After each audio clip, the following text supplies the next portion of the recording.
untuk menobatkan Yesus yang adalah manusia menjadi Tuhan, penulis kitab Yohanes yang kita tidak tahu siapa penulisnya itu kemudian mencampur adukkan logos ini menjadi dewa. Inilah yang terjadi hari ini. Makanya orang Kristen itu sampai mati dia akan bingung terus. Apa itu firman? Apa itu Yesus? Apa itu kalimah? Apa itu perkataan? Apa itu Khalik? Bingung. Bingung. Makanya mereka tidak mendalami Bible. Karena mendalami Bible mengantarkan mereka keluar dari Kristen. Makanya mereka hanya ya imani aja, percayai aja doktrin dogma yang ada di gereja. Itu fakta. Makanya kalau berbicara mengenai firman, Yesus berkata lain, Kristen berkata lain. Karena mereka hanya agama yang lahir dari perkawinan antara agamanya Yahudi dengan agamanya orang-orang Yunani, yaitu Katolik. Demikian. Masya Allah. Jangan-jangan gini Bang Bolepo, jangan-jangan gini, aku adalah Alfa Midi, Alfamart menjadi Indomaret. Lanjut. Nah, kalau yang mengaku Alfa Omega itu bukan Yesus. Yang mengatakan akulah awal, akulah akhir itu bukan anak Maria, itu makhluk yang datang-datang tiba-tiba ngaku sebagai bintang timur. Itu makhluk lain itu bukan manusia, bukan malaikat, bukan Tuhan, tapi itu Lucifer. Yang mengaku Alfa dan Omega itu iblis gitu.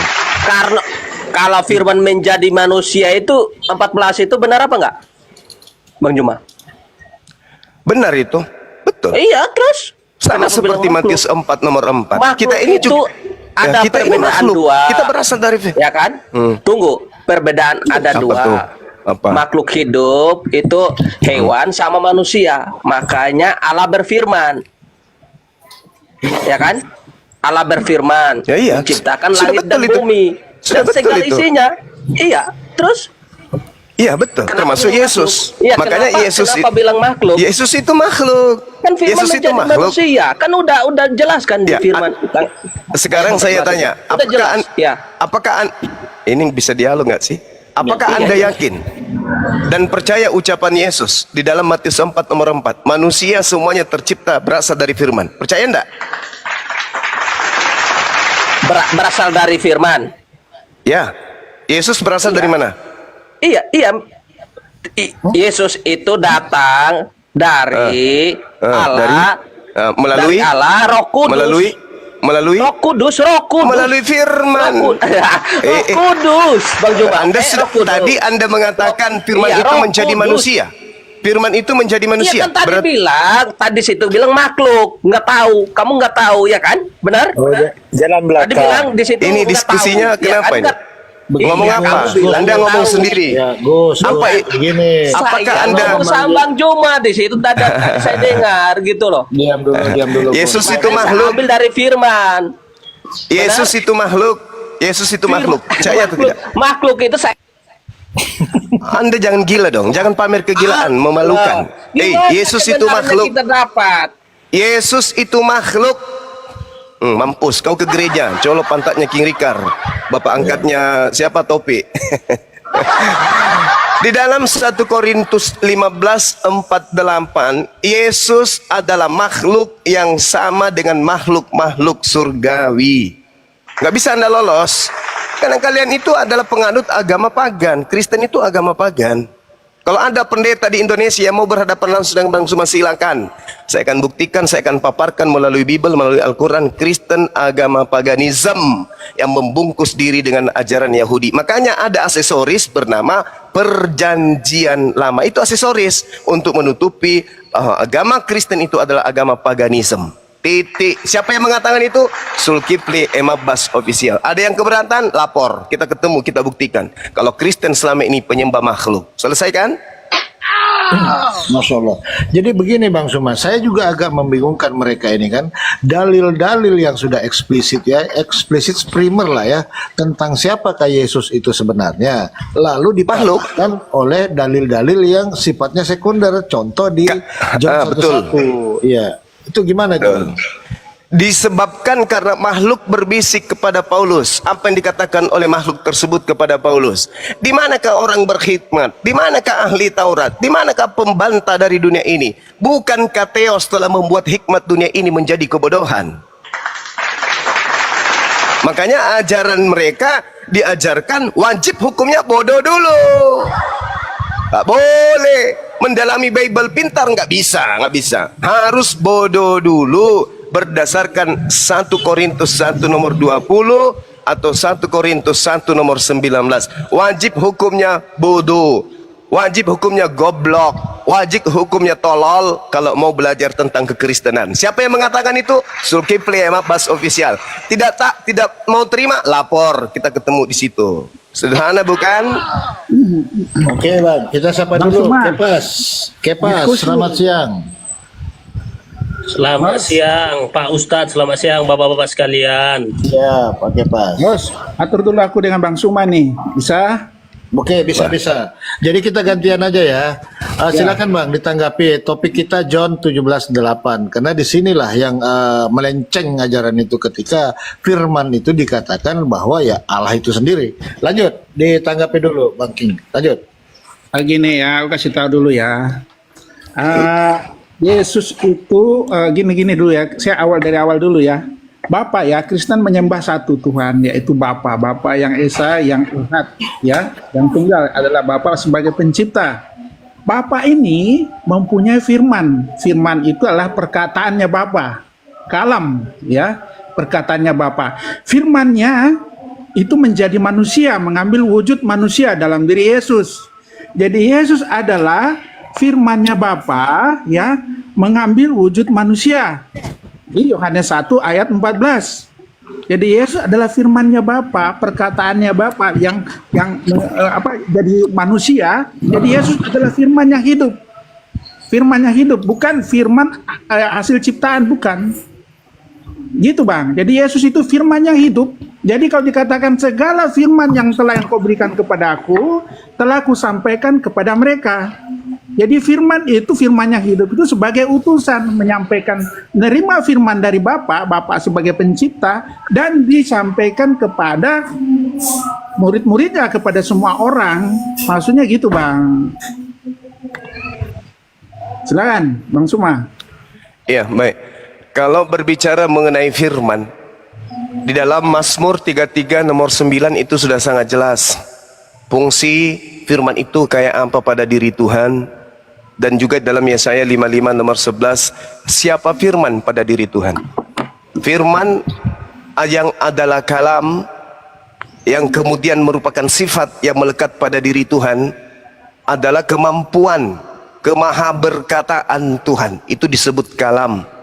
Sedangkan kalimah atau firman itu adalah sesuatu yang keluar dari Tuhan sesuai dengan kehendak Tuhan. Hendak menjadi apa? Kemudian hasil daripada kalimah yang berasal dari kalam Tuhan. Ide, gagasan melekat pada diri Tuhan. Ide, gagasan ketika ingin diciptakan, diaktualisasikan menjadi sesuatu yang baru dari diri Tuhan, maka Tuhan berfirman. Baca Mazmur 33 nomor 9, Yesaya 55 nomor 11. Makanya Yesus ketika dia datang, ucapan beliau sangat jelas. Ya Bapakku, jikalau engkau mau, ambillah cawan ini daripadaku, tetapi bukan kehendak aku, melainkan kehendakmu yang terjadi. Di situ jelas ada dua kehendak. Dua kehendak. Jadi konsep Yohanes 1:14 semata-mata perkataan yang terlontar yang tadinya bersama dengan Tuhan yang disebut kalam, sifat, ide, gagasan, terlontar keluar. Jadilah hamil wahai Maria, lahirkan manusia untuk aku bernama Yesus. Lahir, nangis dia sang bayi. Maka firman tadi menjadi daging. Menjadi daging. Ketika menjadi daging selesai. Artinya apa yang diterangkan Mazmur 33 nomor 9. Apa yang menjadi perintah Tuhan maka jadi. Hanya dengan berkata semuanya ada. Innama amruhu ita arada syai'an ayyakula lahu kun fayakun. Semua jadi. Semuanya jadi. Makanya kalau Anda ingin menelaah lebih dekat lagi, jangan jadikan Yesus sebagai firman atau sang firman, tapi jadikan sumber di mana Yesus berasal, itulah sang firman itu, dan buah daripada sang firman itu adalah Yesus. Baca Yohanes 1 nomor 3-nya. Dari dialah berasal segala sesuatu. Dari siapa? Dari sang pemilik firman Yesus ini pemilik firman atau dia hanya firman? Yesus hanyalah firman. Artinya Yesus hanyalah ciptaan yang berasal dari sang sumber. Yesus mengatakan itu. Yohanes 8:42. Apa kata Yesus? Aku datang menjadi manusia bukan atas kehendakku sendiri, tetapi atas kehendak sang sumber. Siapa sang sumber? Sang pemilik firman. Siapa sang pemilik firman? Khalik, yang berkalam, yang berkalimah, yang berfirman. Berfirmanlah Tuhan, maka semuanya ada. Makanya Yesus mengatakan dalam Matius 4:4, manusia tercipta bukan berasal dari roti saja, tapi juga berasal dari setiap firman yang keluar dari mulut Tuhan. Ayo, Yesus adalah firman yang keluar dari mulut Tuhan. Manusia adalah firman yang keluar dari mulut Tuhan. Tak ada manusia yang tercipta dengan sendirinya. Yesus tidak tercipta dengan sendirinya. Makanya Yesus mengakui, aku datang tercipta menjadi manusia bukan atas kehendakku sendiri. Berarti apa? Kun fayakun. Hamil maka hamillah, lahir maka lahirlah, jadi bayi maka jadi bayilah, mampus maka mampus ya Yesus. Itu fakta real. Kecuali sekali lagi Kristen ingin mempraktekkan bisikan makhluk yang datang kepada Paulus. Di manakah orang berhikmat? Di manakah ahli Taurat? Di manakah pembantah dari dunia ini? Bukankah Theos telah membuat hikmat dunia ini menjadi satu kebodohan? Kecuali ente mau mengikuti ini, tulul, tidak mau menggunakan akal, ya silakan.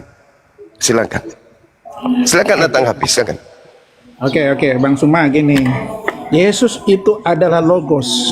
Di situ diartikan teks aslinya ya, adalah logos. Logos itu apa? Logos itu adalah pikiran, logika. Ya, bahasa Yunaninya logos ya, pikiran ya, pikirannya Bapa yang ada di dalam dirinya Bapa. Ketika kalam, logos, pikirannya Bapa itu menjelma menjadi manusia, ya, itulah Yesus mengambil wujud manusia. Itu dalam diri Yesus. Ya, Yesus adalah firman yang hidup yang ada dalam dirinya Bapa. Ya, jadi jelas. Jadi ada dua kehendak, ada dua pribadi. Ya, jadi Bapa, Yesus sebagai firmannya dia, firmannya Allah, ya, yang mengambil wujud manusia. Jadi kalau di ayat mengatakan biarlah cawan ini berlalu sesuai dengan kehendakmu, ya kehendaknya Bapa. Ya kan? Jadi memang ada dua pribadi, Bapa sebagai sumber, Yesus adalah sebagai firman atau sebagai anaknya. Ya, istilahnya sebagai istilah ya. Jadi Yesus itu adalah firman yang menjadi manusia. Jelas di Yohanes 1 ayat 14, firman itu telah menjadi daging, telah menjadi manusia, itulah Yesus. Ya. Jadi jelas memang benar. Jadi ada dua kehendak. Ya, Bapa sebagai pemberi firman, Yesus sebagai penerima firman. Dia adalah firman itu, kalam Bapa, kalam perkataannya Bapa itu. Ya, dia hidup, bukan firman. Ya, kalau bicara firman seperti Alkitab, Al-Quran kan itu firman ya, betul ya. Sesuatu yang dari Allah ya. Kalam perkataan itu adalah ciptaan. Tapi Yesus adalah firman yang hidup, bukan sebagai suatu ciptaan. Karena jelas firman itu telah menjadi manusia di Yohanes 14. Firman itu telah menjadi manusia, ya itulah Yesus, Bang. Jadi memang sih Anda mungkin kurang paham ya sedikit ya, karena ya kita kan sudah imani, kami sudah ini, karena itu iman kami, dan itu jelas secara literasi juga mengatakan firman itu telah menjadi manusia, Bang. Itu Bang Suma. Iya, oke. Tuhan menginginkan kemudian terciptanya matahari atau terciptanya bulan atau terciptanya bumi. Tuhan mengatakan jadilah terang, jadilah terang. Dua kata ini, jadilah terang, itu firman. Itu firman, bukan terang. Kedudukan jadilah terang itu adalah firman, bukan terang. Tetapi apakah kemudian setelah jadilah terang ada perintah, instruksi, kehendak jadilah terang sebagai firman? Itu mandul firman itu, tidak jadi firman, tidak jadi terang, mandul dia. Sama seperti Bang Suma, jadilah, misalnya saya mengatakan jadilah buku. Apakah buku itu tercipta benar-benar jadi? Tidak. Kenapa? Karena saya bukan Khalik, saya bukan Maha Pencipta, maka tidak terjadi buku, tidak tercipta buku. Tapi ketika Tuhan mengatakan jadilah terang, apa yang terjadi? Maka jadilah terang, jadilah sumber cahaya, yaitu matahari. Berarti matahari ini pada mulanya adalah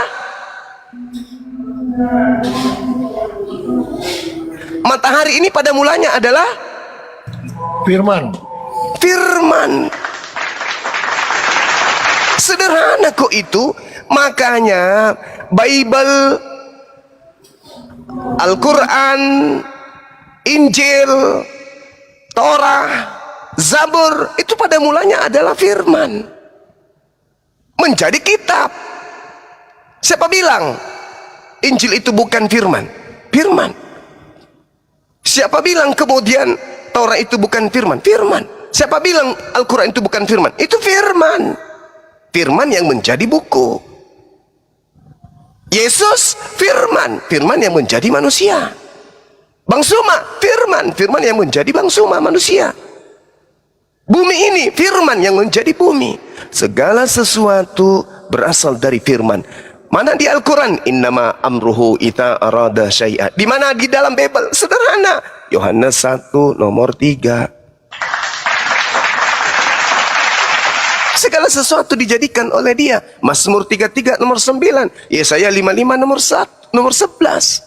Hanya karena orang Kristen ini sudah terdoktrin Yesus itu adalah Tuhan yang adalah firman itu sendiri, diasaskan dari pengajaran bisikan makhluk yang datang kepada Paulus, maka seketika anak orang dijadikan sebagai Tuhan sembahan. Padahal dihadang oleh Yesus.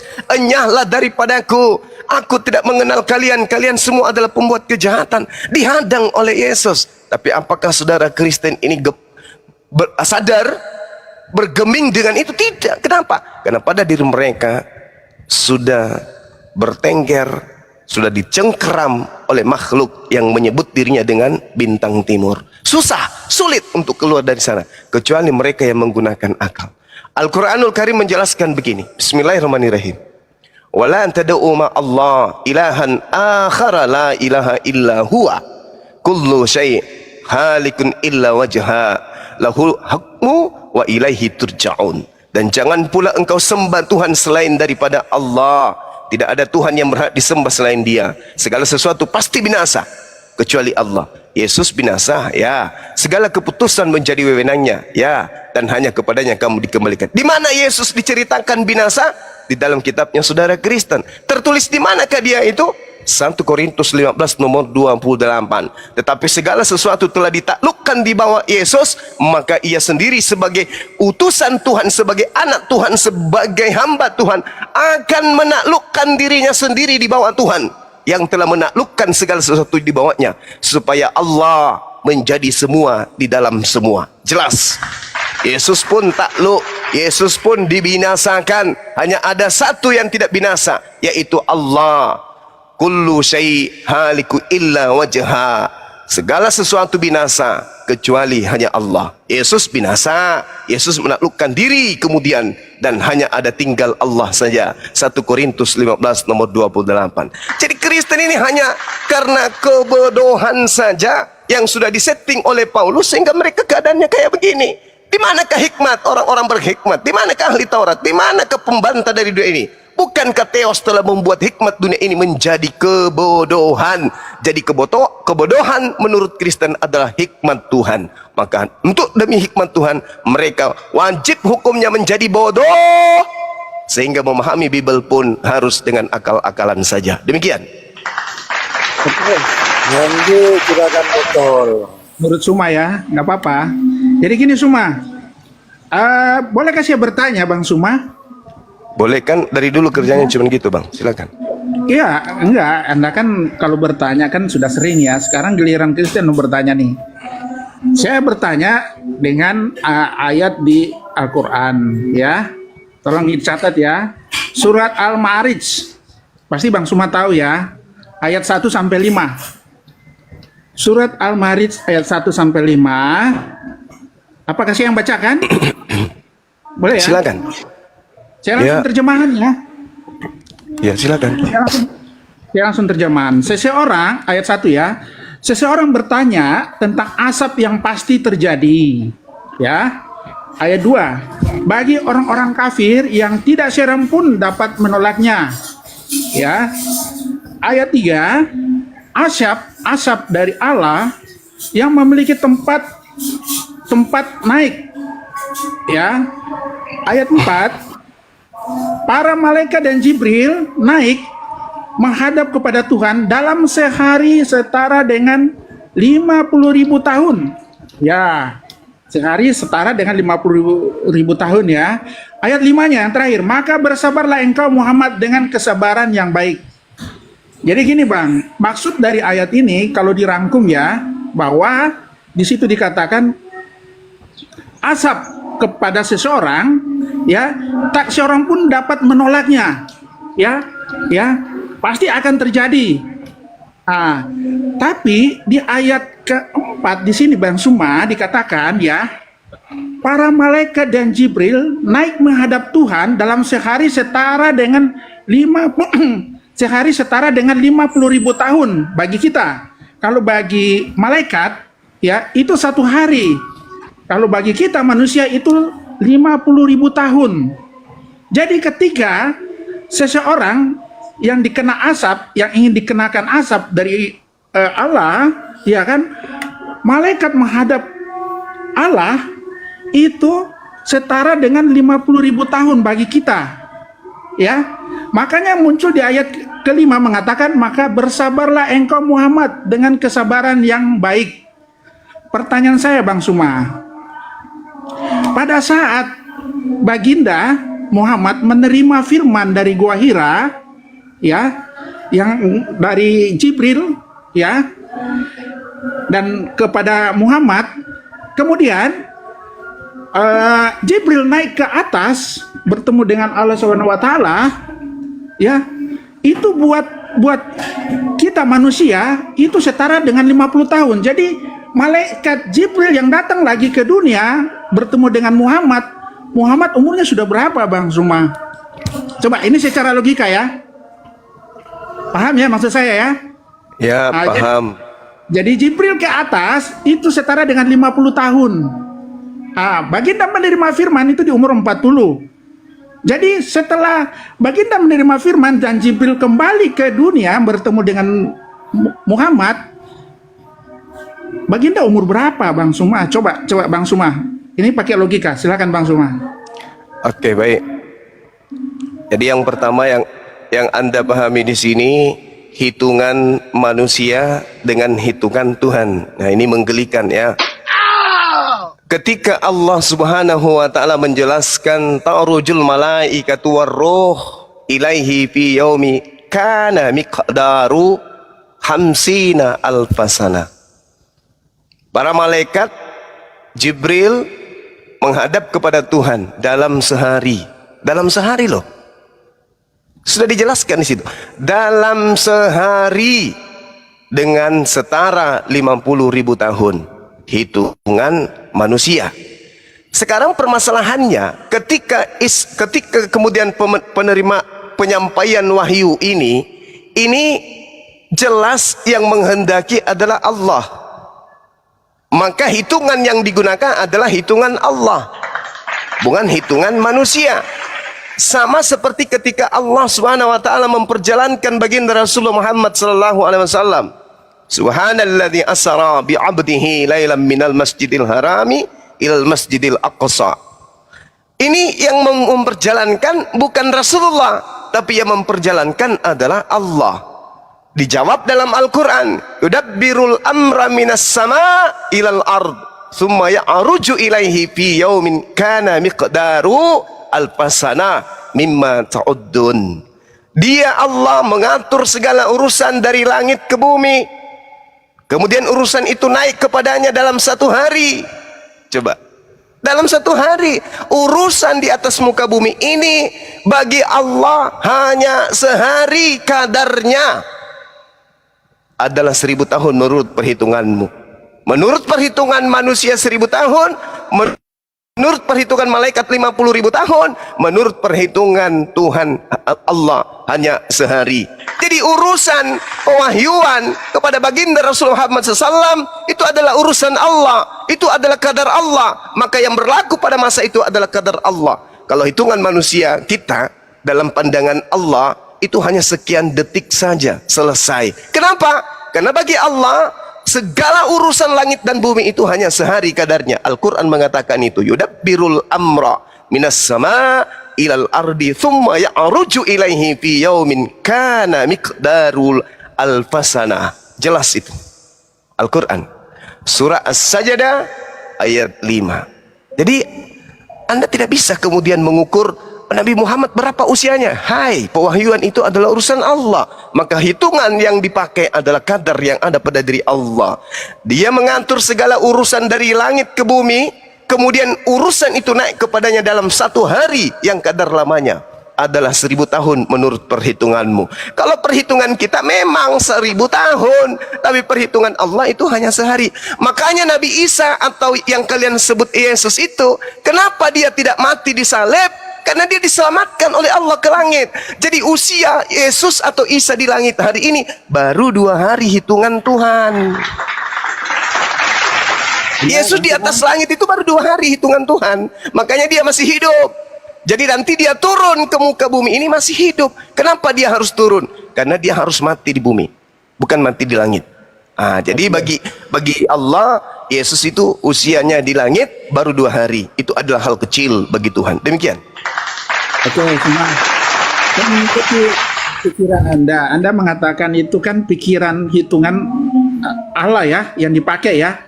1 hari ya, 1 hari aja. Tapi kalau hitungan kita manusia itu sama dengan 50.000 tahun. Itu dicatat Malaikat 50.000 itu. tahun. Itu Ya. malaikat. Iya, malaikat. Malaikat bertemu dengan Allah. Malaikat bertemu dengan Allah itu hitungan Allah itu kan 1 hari. Ya. Hitungan Allah dengan malaikat 1 hari. Tapi hitungan kita manusia itu 50.000 tahun. 50.000 tahun. Kita pakai logika ini Bang Suma ya. Bang Suma kan sering mengatakan harus sesuai dengan logika. Jadi waktu baginda, ya ini logika aja sederhana nih, menerima wahyu itu di umur 40 tahun, ya kan? Terus dikatakan di ayat itu 1 hari ya untuk Jibril menghadap ke Allah itu 50.000 tahun. Jadi yang kita tadi kan Bang Suma maka hitungannya Tuhan Allah emang udah benar, hitungannya Allah 1 hari aja Jibril naik turun ke atas.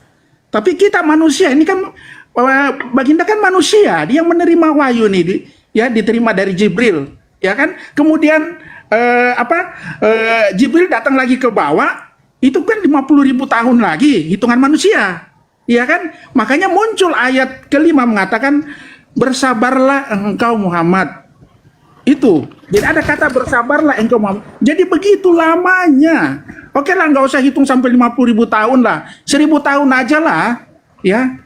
Kalau Anda mengartikan pakai itu alegoris atau gimana. Karena ada muncul ayat terakhir ya, di ayat kelima mengatakan bersabarlah engkau Muhammad.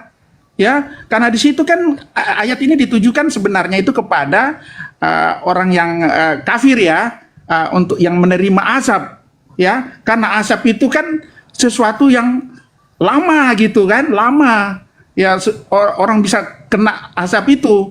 Dijelaskan di situ karena 1 hari sama dengan 50.000 tahun baru dia bisa kena. Wah, sampai mati dong orang itu baru dapat azab kayak gitu Bang. Ini logika sederhana aja nih Bang Suma.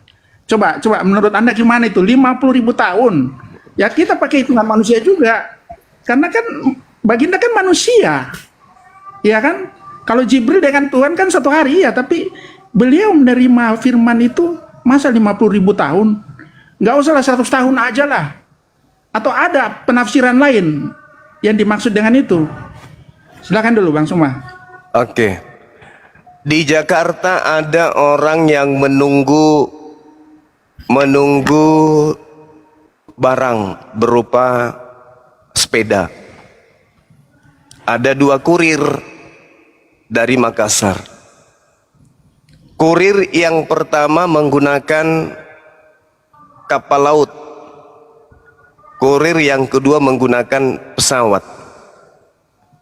Bagi hitungan sang penunggu, ini barang saya ini nyampe karena bagi penunggu ini adalah kapal laut. ini barang saya nyampe 3 hari nih. Tapi ada kurir yang jauh lebih hebat yang mengantarkan sepeda barang yang ditunggu oleh sang penerima hanya dalam waktu 2 jam. Tiba di rumahnya, tok tok tok tok. Assalamualaikum, waalaikumsalam. Dari mana bang? Dari Makassar. Buat apa? Antar sepeda yang Anda pesan. Loh, kok bisa? Hitungan saya 3 hari loh. Ya itu hitungan ente. Tapi hitungan saya itu hanya 2 jam. Sampai sini paham? Ente yang menunggu 3 hari, tapi bagi saya 3 hari itu hanya 2 jam. Nih sepedamu. Itulah yang terjadi kepada baginda Rasulullah. Hitungan Rasulullah 1000 tahun. Tapi bagi Allah itu cemen, itu kecil. Itu urusan hanya kadarnya 1 hari bagi Allah. Anda sedang mengukur ukuran takaran manusia. Allah tidak. Sama seperti yang menunggu kurir. Hitungan manusia dia tunggu 3 hari melalui laut. Tapi Allah menginginkan kurir yang lain dengan kecepatan yang sangat luar biasa. Cuma 2 jam naik pesawat. Hitungan penerima kurir adalah 3 hari 3 malam. Hitungan Allah cuma 2 jam. Sampai. Ini yang Anda ingin uraikan kemana? Anda ingin menguraikan, ya bagi Tuhan memang 2 hari 2 jam. Tapi bagi manusia 3 hari 3 malam. Loh, sekarang Allah yang menginginkan perjalanan itu terjadi. Kalau ukuran makhluk memang 3 hari 3 malam. Ukuran Tuhan kagak. Kalau sampai ini aja saudara tidak paham, ya luar biasa itu. Inilah yang saya katakan 1 Korintus 1:20 itu tadi. Hikmatnya digantikan dengan ketululan. Saya kira Anda bisa paham ini, karena Anda masih menggunakan Al-Quran ini yang Anda bahas. Tapi kalau Bible kan wajib kemudian tulul. Tapi kalau Al-Quran wajib kemudian cerdas. Disilakan.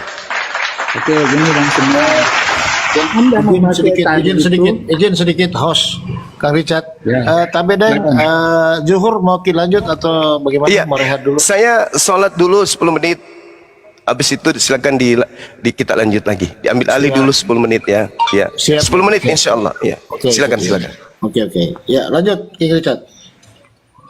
Ya, jadi gini, analogi yang dipakai oleh Bang Suma 1 hari atau 2 hari dengan 1 jam menggunakan pesawat, itu sebenarnya itu nggak masuk Bang, karena gini, itu sebenarnya itu manusia, hitungan manusia juga itu. Kalau yang dikatakan 2 hari atau sampai 1 jam itu hitungan manusia.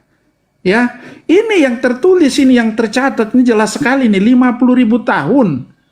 Apakah itu alegoris atau ada arti penafsiran lainnya? Itu yang saya mau kejar di situ, Bang Suma. Karena kan nggak mungkin banget tuh kalau dibilang 50.000 tahun, 100 tahun saja, ya kan manusia kan nggak sampai umur 100 tahun, ya kan? Nah, jadi makanya muncul di ayat terakhir itu, bersabarlah karena begitu lamanya. Karena hitungan manusia ini, kalau hitungan Tuhan kan cepat, ya 1 hari atau bisa, ya jangankan itu 1 hari. Kalau hitungan Tuhan itu hitungan detik bisa. Dia kan berkuasa, ya kan? Jadi kalau Anda menganalogikan tadi yang kurir yang ngirim sepeda yang 2 hari dengan yang 2 jam naik pesawat, itu sebenarnya hitungan manusia itu dua-duanya Bang. Gitu. Hanya ayat ini yang saya mau bingung, kenapa sampai memakai 50.000 tahun. Itu yang apakah ada arti lainnya, atau kalau di arti penafsiran lain mungkin lama gitu, nggak usah disebut ininya, lama gitu, bahwa seseorang itu akan kena azab. Nah, itu ayat ditujukan sebenarnya untuk orang kafir yang akan kena azab gitu, dan seorang pun akan menolaknya, bisa menolaknya, atau akan terjadi hanya waktunya, bisa lama gitu, ya kan, bisa lama atau bisa cepat. Tapi di situ dijelaskan 50.000 tahun. Wah, itu suatu hitungan manusia itu terlalu jauh gitu, nggak sesuai dengan akal. Atau ada penafsiran lain, nggak diartikan secara literasi bahwa itu betul-betul 50.000 tahun. Kacau lah kalau 50.000 tahun, ya kan? Ya gitu aja dulu Bang. Oke, kita sapa dulu sebelum saya rehat dulu. Bang Ardiansa, Assalamualaikum warahmatullahi wabarakatuh. Waalaikumsalam warahmatullahi wabarakatuh. Lanjut. Iya. Tapi Ardiansyah nih, Ardiansyah, bantu jawab dong. Apa aku masih makan? saya juga mau rehat. Tapi mungkin ada yang mau menambahkan sedikit, Abang Paulus mungkin. Bang Paulus Moy. Cek. Bang Paulus. Ya. Assalamualaikum warahmatullahi wabarakatuh. Bang. Waalaikumsalam warahmatullahi wabarakatuh. Aku buat perhatian salah bukan buat Haji Yesus. Tadi Yesus sudah. Makan dulu. Iya, sebenarnya mudah ya. Ini kan berbicara Tuhan kepada manusia. Ini dibalik cara berpikirnya Oten gitu loh. Dia berpikir manusia kepada Tuhan. Ini otaknya di mana gitu ya menurut saya. Apa yang katakan botol tadi itu betul gitu. Ini berbicara Tuhan kepada manusia gitu kan. Ini dibalik Oten bagaimana manusia mengukur Tuhan. Ini kan yang disampaikan oleh Bang Juma tadi, ini adalah disinilah kegagalan kalian ini. Kalian mengukur manusia kepada Tuhan. Ini berbicara Tuhan yang sedang memberi firman, menyampaikan firman kepada manusia melalui malaikat Jibril, itu dibalik oleh Oten manusia yang seolah-olah datang kepada ini gitu loh. Ini Tuhan memberikan firman melalui malaikat Jibril. Itu sederhana loh kalau menurut kita. Jadi tidak ada yang sulit buat Tuhan gitu. Kalau diukur manusia, oh sekian lama sekian. Ini yang ditarik oleh teman kita Bang Richard ini mengatakan kalau ukuran manusia ini kan nanti 1000 tahun. Ini manusia mengukur Tuhan gitu loh. Oh lucu gitu loh. Dia yang kita ukur sekarang Tuhan sedang memberikan sesuatu kepada manusia mudah bagi Tuhan. Itu aja sih sebenarnya. Saya. Iya, masa Tuhan dikritik? Gimana sih Bang King? Masa Tuhan dikritik sama ciptaannya gimana sih? Bang, ini kita kajian lah, anggap ini kajian kan, ya kan, diskusi lah. Iya, kan? diskusi Ada betul. ayat-ayat yang kita nggak paham gitu kan secara literasi, mungkin ada arti penafsiran di luar itu yang lebih tinggi gitu, karena kalau dibilang 50.000 tahun, waduh. 100 tahun aja manusia syukur-syukur bisa hidup. Betul. Itu udah disampaikan Bang. Udah disampaikan Bang. Itu cara orang mengukur dari manusia. Tapi kalau bicara ukuran Tuhan beda gitu loh Bang. Ya, benar. Kita lanjut kepada firman tadi itu loh Bang. Saya lebih tertarik kepada firman tadi. Sebentar dulu. Oke, silakan. Kita pertajam sedikit dulu ya. Di ayat 4, para malaikat dan Jibril menghadap kepada Tuhan dalam sehari setara dengan 50.000 tahun. Ya kan? Jadi jelas ada bagiannya. Jadi Jibril dengan Tuhan itu 1 hari. Kita bagiannya kita kalau 1 hari itu setara dengan 50.000 tahun gitu Bang. Jibril dengan Tuhan. Maksudnya gimana Jibril dengan Tuhan? Berarti Tuhan itu juga memerlukan waktu. Ardiansyah, dengar dulu. Ya, Anda bilang tadi Jibril dengan Tuhan. Ya Allah, dengar di sini ayat 4. Jibril menghadap ke Allah ya. Itu 50.000 tahun. 1 hari. Ya, 1 hari. Itu 1 hari kalau Jibril 1 hari. Kita di sini 50.000 tahun. Ya kan? Ya, sama terus? dengan manusia ini ya ke bulan. Ke bulan itu hitungannya jaraknya berapa kilometer itu, berapa hari kita bisa sampai ke bulan. Terus? Melalui pesawat luar angkasa. Ya kan? Terus? Nah, kalau bagi Jibril itu kan nggak sampai, bisa dihitungan detik, 5 detik Jibril Allah bisa sampai cepat. Nah, tapi hitungan kita manusia, ya kan? Itu lama. Nah, kayak gitu. Iya, terus Bang. kenapa emang kalau lama kenapa? Anda gimana? Menurut saya. Menurut saya nggak apa-apa. Gimana apanya? Gini, Ya, aku nggak ulang apa-apa. lagi ya. Masa nggak boleh? Dengar ya, Ardiansyah, baginda umur 40 tahun, ya, menerima wahyu di Gua Hira, ya kan, yang disampaikan oleh Jibril, ya kan. Terus Jibril menghadap ke Allah SWT, itu kan cuma 1 hari. Nah, tapi kalau yang kita rasakan, itu sama dengan 50.000 tahun. Ya, Jauh terus? lama gitu. Jadi Jibril balik ke dunia lagi, ketemu baginda, menghadap ke baginda untuk wahyu berikutnya. Itu kan baginda sudah umur berapa? Ya, oke. Ditambah dengan 50.000 tahun gimana? Ini Oke. hitungan manusia. Udah selesai? Ya, silakan. Pertanyaan saya, yang memperjalankan Rasulullah kepada Allah siapa? Yang memperjalankan? Siapa? Malaikat atau Allah? Yang malaikat kan diutus, Ardiansa.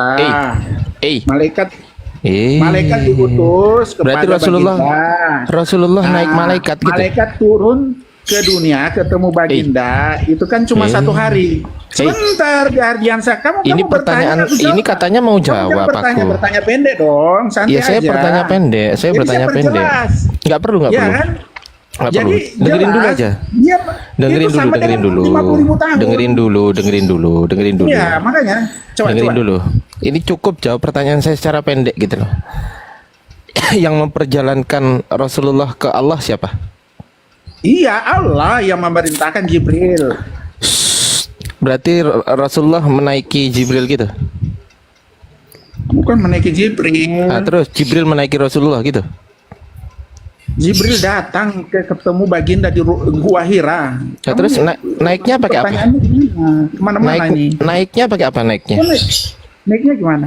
Jibril Loh, ke apa sih? Emang naik apa? Naik onta? Loh lah iya saya tanya. Ya. Loh, naik apa terus? Rasulullah naik apa? Rasulullah kan cuma ketemu Firman itu di Gua Hira. Enggak, Nggak naik ke apa? atas. Naik apa? Naik Jibril dinaikin gitu maksudnya. Kok naik Jibril? Nggak ada Jibril dinaikin. Lah iya Kamu berarti tahu kan peristiwa bukan di Gua Hira hitungan itu? berarti Ardiansa, bukan kamu hitungan tahu, kan? berarti bukan hitungan malaikat kan betul? Betul Kan nggak? hitungan malaikat kan 1 hari. Ini kan hitungan manusia. Itu kan karena hitungan baginda malaikat. Itu kan hitungan malaikat, betul? 1 hari kan hitungan malaikat, betul? 1 hari. Tapi bagi ya. kita manusia kan 50.000 tahun. Ya, terus Ada. Rasulullah diperjalankan itu menurut hitungan malaikat atau menurut hitungan manusia atau menurut hitungan Allah? Ya, karena baginda kan manusia. Saya tanya, berarti menurut hitungan manusia gitu? Karena baginda manusia, ya hitungan manusia diambil dong. Gitu. Begitu, Oke. jangan Oke, hitungan oke, oke. malaikat. Kalau hitungan Oke, oke. malaikat ketemu Tuhan, Allah itu kan Oke, 1 oke. hari. Berarti Ini kan- Rasulullah naik itu dengan sendirinya atas keinginan Rasulullah sendiri tanpa ada ikut campur Allah. Rasulullah nggak naik. Oh, Gitu. naik. Mana sih maksudmu, Ardiansa? Loh, Kan dia Rasulullah nggak terima naik, wahyu berarti dalam turun. doa. Dia tidak Berarti dalam turun. doa ini menerima wahyu. Loh, Emang baginda ini naik ya? bahas Isra Apa Mi'raj. Ini bahas Isra Mi'raj atau bahas pewahyuan Ini di Gua di Hira. dalam Gua Hira? Loh, Ini di Gua Hira, bukan Isra Miraj. Ini Gua Hira, lain lagi. ini bahas apa sih? Isra Mi'raj bukan? Bukan, ini di Gua Hira. Oh ya, terus Lain kenapa? lagi. Lain lagi kalau di Lailatul Qadar, ya kan? Dengan ini terima wahyu di atas, lain lagi itu. Oh iya. Nah, kalau itu dia pakai apa itu ya? Burung ya, apakah namanya? Ya Terus, kan? terus, Nah, itu, intinya kalau di Anda mana? bertanya itu bisa jadi karena ya, belum pakai kendaraan Allah. Ya, Itu mam bisa dulu. jadi. Tapi kalau yang di Gua Hira enggak, dia menerima Oh, wahyu gitu. langsung. Santai Gitu teman. Bang Ardiansa. Saya ingin sedang bermain-main dulu. Sabar ya teman-teman ya. Oke. Jadi masalahnya di mana tuh? Malaikat Jibril naik turun gitu maksudnya. Terus Rasulullah kok nggak tua-tua gitu karena 50.000 tahun gitu ya. Bener. Gini, asal tahu-tahu asal ayatnya ini ya. Ayat ini diberikan kepada orang kafir nih yang menantang Ayat Allah. yang mana? Itu makanya buka Ayat yang Al-Ma'arij mana? Al-Ma'arij ayat 1 sampai 5, ya kan? Al-Ma'arij. Ayat di Ya baca. Baca. Udah ya, aku baca, tunggu ya, nggak apa-apa. Aku Ya, baca baca. temannya. Ini. Tunggu ya. Seseorang bertanya tentang asap yang pasti terjadi, ya.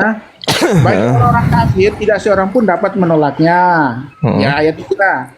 Asap dari Allah itu memiliki tempat naik, ya. Ayat 4. Ayat 4, para malaikat dan Jibril naik menghadap kepada Tuhan dalam sehari setara dengan 50.000 tahun. Makanya muncul itu kan di luar nalar, ya kan? Kemudian di ayat 5-nya diperjelas lagi. Maka bersabarlah engkau Muhammad dengan kesabaran yang baik, karena memang lama. Lama. Apakah itu arti secara literasi 50.000 tahun atau ada penafsiran Literasi. lain? Literasi. Literasi. Sekarang penafsiran yang Ya, Anda teman-teman itu di bawah makanya sabar ya. tanya. Sabar ya teman-teman di bawah ya. Sabar ya. Saya sedang pemanasan dulu ya. Ya. Gimana? Ya. Iya, makanya aku tanya di situ itu ke literasi, alegoris, atau Literasi. Bukan alegoris, bukan. Iya, makanya diartikan coba. Menurut Anda gimana? Itu yang aku coba bertanya ke Masalahnya apa gitu loh? Masalahnya apa gitu loh? Ada nggak masalah di situ? Ya masalah lah, kamu tuh Apa masalahnya? dan kamu itu 1 hari bagi Jibril itu sama dengan 50.000 tahun bagi kita manusia.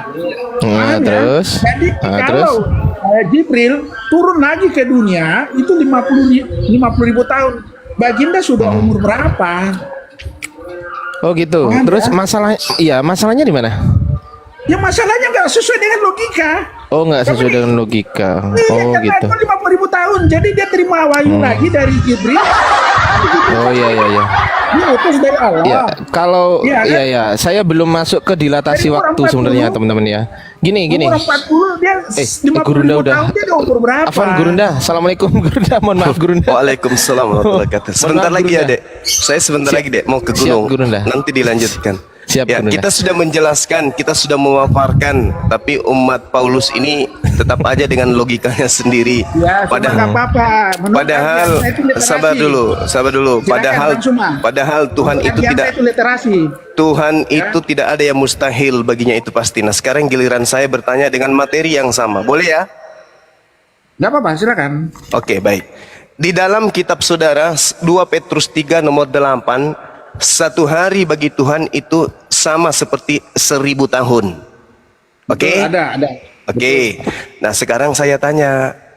Di dalam Lukas 1 nomor 19, di situ diterangkan malaikat Gabriel datang kepada Zakaria.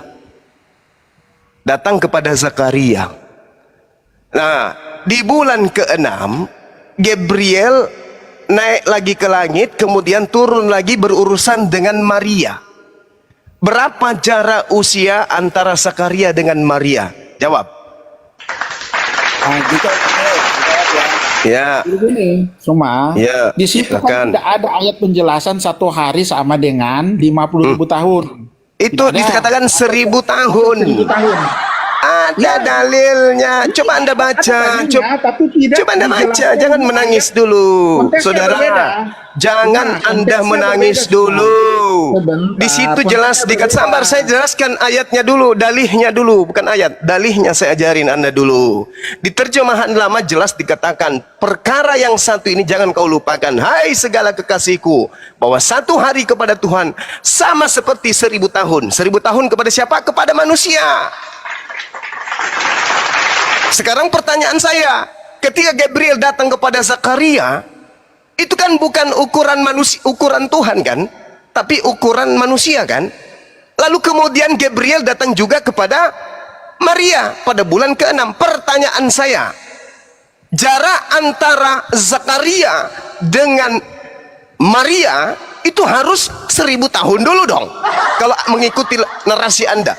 1000 tahun dulu. Nah, sekarang saya mau bukti apakah Zakaria dengan Maria usianya, tautannya itu 1000 tahun. Jawab tidak pakai conyor. Silakan. Nah, itu konteksnya berbeda ya. Coba Ya. kamu bilang tadi di 2 Petrus apa? Coba. Baru mau belajar. Baru mau belajar rupanya. Sama-sama kan. Konteks berbeda. Coba. Saya tidak sedang menyamakan. Saya tidak sedang menyamakan. Saya menguji bahwa ketika orang Kristen membahas Al-Quran cerdas secerdas-cerdasnya, tapi ketika belajar Bible dungu setul dungunya. Itu fakta. Itu fakta. Yang diawalkan tadi saya sudah mengatakan 1 Korintus 1 nomor 20, wajib hukumnya orang Kristen itu tulul ketika membahas kekristenan, ketika membahas Bible. Wajib hukumnya Kristen itu tolol sebodoh-bodohnya. Itu wajib kalau belajar Bible. Tapi kalau belajar Quran, bertanya Al-Quran, sangat kritis, sangat cerdas. Nah, sekarang saya balik nanya kepada saudara. Di dalam kitab saudara dikatakan Tuhan 1 hari bagi manusia adalah 1000 tahun. Bagaimana dengan malaikat? Lihat aja, Tuhan 1 hari, manusia 1000 tahun. Berarti ada jarak pemisah antara waktu di dalam pandangan Tuhan dengan waktu dalam pandangan manusia. Zakaria, kepadanya datang Gabriel. Lalu kepada Maria, Gabriel juga datang. Pertanyaan saya, berapa jarak usia antara Zakaria dengan Maria ketika hitungannya adalah 1000 tahun? Jawab nggak pakai nyoyor. Sebentar semua. Kamu buka tadi 2 Petrus berapa tadi? Coba. Mati Mija. Kamu buka dulu 2 Petrus berapa yang kamu sebut tadi? Tadi lincah Al-Hijr langsung ketemu. Enggak. Kita kan bicara dalil nih. Coba. Berarti Gimana? selama ini Anda hanya Al-Ma'rij Berapa? apa? Ketika Anda belajar Quran bertanya tentang Quran, Anda langsung masuk kepada dalil. Artinya Anda paham dong kamu ketika kan- bertanya aku tentang baca, sekarang Al-Quran kamu surah baca Al-Ma'rij tadi ya, Kamu Al-Ma'rij dari tadi ya, mana? langsung paham Bukan, Al-Ma'rij bukan juga. ayat 1 sampai 5. Giliran ditanya Bibelnya dengan narasi yang sama, bingung. Harusnya Anda menggunakan Aku kan senjata. sebut dalilnya kalian, ayatnya. Saudara, Ini sebut di mana? saudara, 2 Petrus saudara, berapa inilah tadi? pembuktian kalau Kristen itu Iya, tulul kamu- berbicara Jangan mengenai gitu Bibel, dong. Tanya tulul. aku Buktinya bacain Anda nggak kamu tahu. Sekarang Buktinya kamu Anda baca nggak tahu. tadi ayat berapa?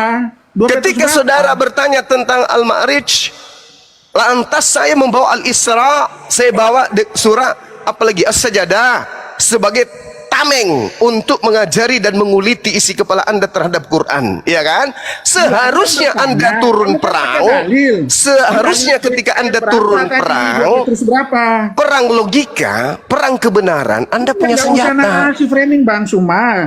Ini saja di ayat berapa Ini tadi bukti kamu kan? sebut? Ayo, teman-teman, orang ini cerdas tidak ketika membahas tentang Al-Quran? Cerdas. Ketika membahas Bibel, apa yang terjadi? 2 Petrus berapa? 2 Petrus berapa? 2 Petrus berapa? Inilah yang saya katakan. Orang-orang Kristen ini tululnya. Kalau membahas Bibel, tululnya. Kalau bahas Bibel. Kamu sebut Tapi kalau aja, bahas kamu Al-Quran sebut lincah. apa? Oh, ini lincah kalau Al-Ma'rij ayat 1 sampai ayat 5. Di situ dikatakan Sebut aja, pada malaikat berapa? Tadi Jibril. kan aku baca yang kamu punya loh. Coba. Sekarang kamu baca coba 2 Petrus berapa Anda tadi? tidak membacanya pun kami sudah paham. Anda menyebut Al-Ma'rij. Gimana dong? Kami sudah Harus tahu. ada dalil lah, jangan asal narasi, harus ada dalil. 1000 Sini. tahun seimbang dengan sehari bagi Tuhan itu tertulis di Bibelmu. Iya 2 Petrus berapa tadi kamu ngomong? Mati aja. Ayo. Nanti kamu jawab dong. Kalau begini, Ayo, saudara, cari. saudara King Ricard, bapak angkatnya logila, begini Bung, begini saudara, di mute dulu mulutmu, begini. Orang Kristen itu kalau dia belajar dan dia orang pintar pasti mendalami Bibelnya, selayaknya kami mendalami Al-Quran. Inilah bukti kebenaran yang saya katakan barusan. Orang Kristen membahas Bibel itu tulul, karena memang sudah diprogram seperti itu. Ini kan singkat aja. 1 Korintus 1 nomor 19, aku telah menghilangkan kecerdasan, aku melenyapkan kepintaran orang-orang yang cerdas, pikiran orang yang berpikir telah kuhilangkan dan telah kulenyapkan. Nah, ayat 20, dalih 20-nya dikatakan bahwa Tuhan menggantikan hikmat dunia dengan kebodohan. Inilah yang kamu anut sekarang. Belajar Bibel pasti tulul, belajar Al-Quran cerdas-cerdas sedikit ya kan, gitu kan.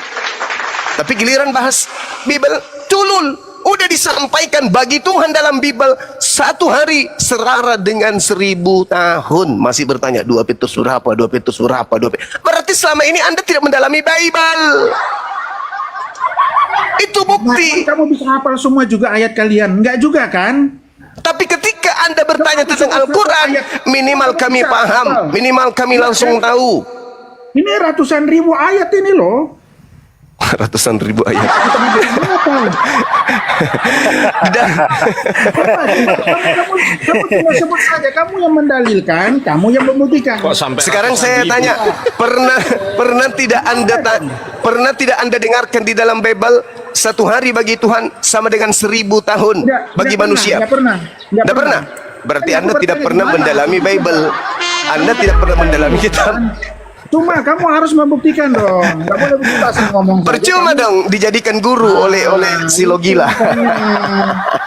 Saya baca dalilnya lagi ya. Terjemahan tahun 1954. Tetapi perkara yang satu ini jangan kamu lupakan, hai segala kekasihku. bahwa satu hari kepada Tuhan sama seperti 1000 tahun dan 1000 tahun sama seperti satu hari. Jelas tertulis di dalam kitab saudara. Anda bertanya, itu tertulis di mana? Tanda bahwa Anda belum layak diskusi dengan Bang Zuma. Anda nggak ada pendalaman materi terhadap Bible. Gimana cerita itu? Anda Kamu kritis, kan kamu yang membuktikan dong. Kayak tadi Anda kan, aku yang Anda mencari, kan, kritis. yang membuktikan. Anda kritis Gitu, terhadap terjemahan Asal- Al-Quran. asal- Tapi Bible Anda buta. Gimana ini?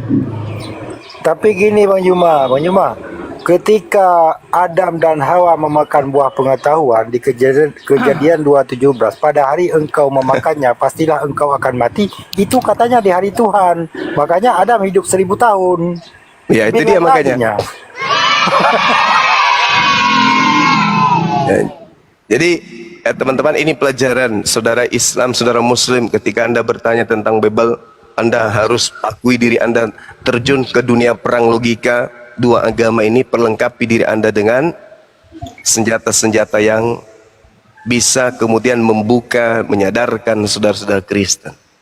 Begitu juga ketika mereka bertanya, saudara juga harus mampu menjawab dengan sumber-sumber primer dari Islam, Al-Quran, As-Sunnah. Nah, kalau tidak maka seperti ini, Ricard ini sudah dipermalukan nih. Di dalam Bible-nya dikatakan tidak ada. Tadi dia mengatakan ada. 2 Petrus katanya. Nah, terus ditanya tidak ada. Dia nyebut 2 Petrus, tapi sekarang dia mengatakan tak ada. Percuma dia jadi bapak angkat daripada si Topi ke begini caranya. Gimana? Murtad setengah-setengah Topi dibuatnya. Allahu Akbar. Oke, Dinda Ardiansa mungkin bisa dilanjut. Saya main gitar dulu. Lanjut aja Gurunda. Kita nyimak. Gak bisa. Gak bisa lagi dia. Gak bisa Oke, dia. Cuma udah jelaskan tadi di ayat berapa. Aku nyari juga, aku nggak dapat ya sudah ada Ya. masalah. Iya kan? Sekarang aku bertanya. Jujur dia, jujur dia, jujur. Saudara-saudara, sabar dulu. Saudara-saudara, Nggak masalah, semua nggak masalah. kita tidak bisa percaya orang ini dengan mengatakan saya tidak menemukan. Kita tidak percaya. Kita tidak percaya kalau dia mengatakan bahwasanya sabar. Bisa jawab nggak? Kita tidak percaya kalau dia mengatakan dia tidak temukan dalil itu. Kenapa? Sebenarnya dia menghindari untuk membahasnya. Saya kan tanya tadi, kamu nggak mau jawab sih. Karena kapan malu, dia pasti malu. Dia pasti malu. Karena saya sudah siapkan 1 Samuel 18 nomor 10. Keesokan harinya roh jahat yang berasal dari Theos diutus untuk menguasai Saul. Itu butuh berapa tahun dari langit ya turun ke bumi untuk menguasai Saul. Ini 1000 tahun. Pertanyaannya, Saul ini usianya berapa tahun rupanya hidup? Nah, mampus, ya kan? Kemudian Gabriel datang kepada Zakaria, datang kepada Elizabeth, datang kepada Simeon, datang juga kepada Maria, datang juga kepada Yesus. Lalu bagaimana caranya? Ketika dia memberikan kekuatan kepada Yesus, butuh berapa tahun? Sedangkan Yesus usianya cuma 33 tahun. Ya. Makanya saudara Ricard mengatakan, aku tidak menemukan dalilnya di Bible. Ini apa-apaan? Tidak ditemukan katanya. Padahal Bible-nya sudah jelas sekali itu. Terjemahan lama, terjemahan baru, terjemahan samping, terjemahan kiri, kanan, atas, bawah. Hoi, semua menyatakan itu. 1 hari sama dengan 1000 tahun. Nah ini tepuk tangan dulu. Dia sudah keok.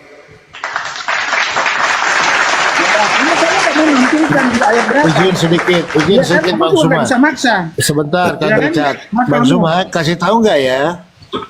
Ya kasih tahu dah. Ya. Nggak apa-apa. Kasih tahu. Nggak apa-apa. Kasih tahu. Saya juga nggak mau, nggak masalah. Ya dia tidak Kasih mau. tahu, Bang, biar nggak nangis Dia di nggak mau. pojokan. Dia nggak mau katanya. Saya nggak mau maksa. Kalau ada nggak mau ya. Enggak mau dia. Enggak mau. Jangan nangis di pojokan lah. Enggak mau dia, enggak mau. Enggak mau, kenapa enggak mau? Nah, tapi kamu nggak mau kasih, ya udah nggak usah. Aku nggak maksa. Kenapa? Sekarang aku Merajuk. Saya Sunda ya. Dua ayat yang Merajuk. bilang di Al-Quran. Kamu bisa jawab nggak? Enggak mau. Ada Tolong dua tunjuk. ayat yang bilang di Al-Quran. Coba bisa jawab. Oke, Ayo, oke, silakan, kalau berani. oke. Tunjukkan dua ayat yang tadinya ada dan sekarang sudah nggak ada. Silakan. Oke. Kamu pernah dengar nggak? Aku tanya. Sekarang aku Iya. tanya lagi. Cuma, Mati meja. Ya. Ya, Anda menuduh ada dua ayat yang hilang. Nah, sekarang tunjukkan dua ayat itu yang tadinya ada sekarang nggak ada. Silakan. jadi yang sampai sekarang nggak ada. Tidak dimasukkan. Lalu bagaimana Anda mengatakan ada sesuatu yang hilang? Bagaimana Anda bisa menarasikan ada sesuatu yang hilang, tapi ternyata sesuatu itu tidak pernah ada? Ini kritisnya terhadap Quran itu hebat kali. Nanti ku tanya juga, dari mana asalnya ayat ini muncul tiba-tiba di Bibelmu? Mampu enggak? Gini, maksudnya gini semua ya. Kanonisasi, dengar, dibuatkan dalam satu buku. Sebelum Al-Quran dibuatkan dalam satu buku itu kan berupa tulisan-tulisan ya di hafalan berupa hafalan sebagai sumber primer adalah hafalan. Tapi Sekunder adalah tulisan. Iya, hafalan di tulisan kan ada juga papirusnya kan? Tidak ada kemudian pengajaran Rasulullah selama dia berdakwah berdasarkan tulisan. Semua berdasarkan hafalan. Ya hafalan, tapi kan Ya. pengikutnya kan pengikut sahabatnya itu kan menulis juga.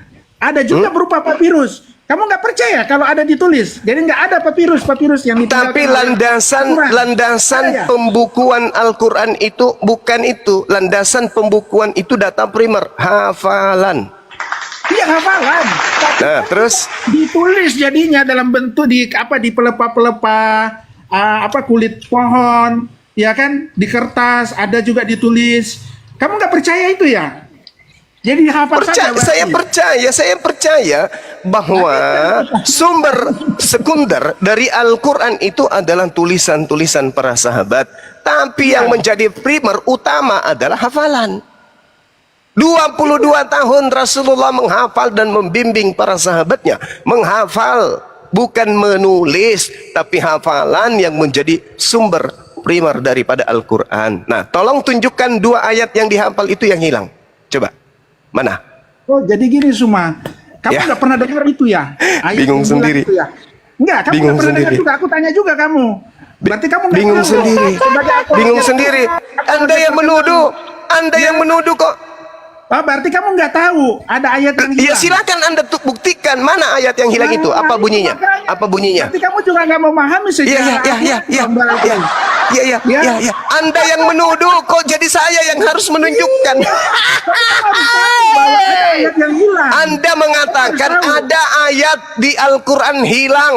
Berarti Anda menemukan ayat itu di luar Al-Quran. Tunjukkan kepada saya. Mana ayatnya? Enteheng eleheng ente.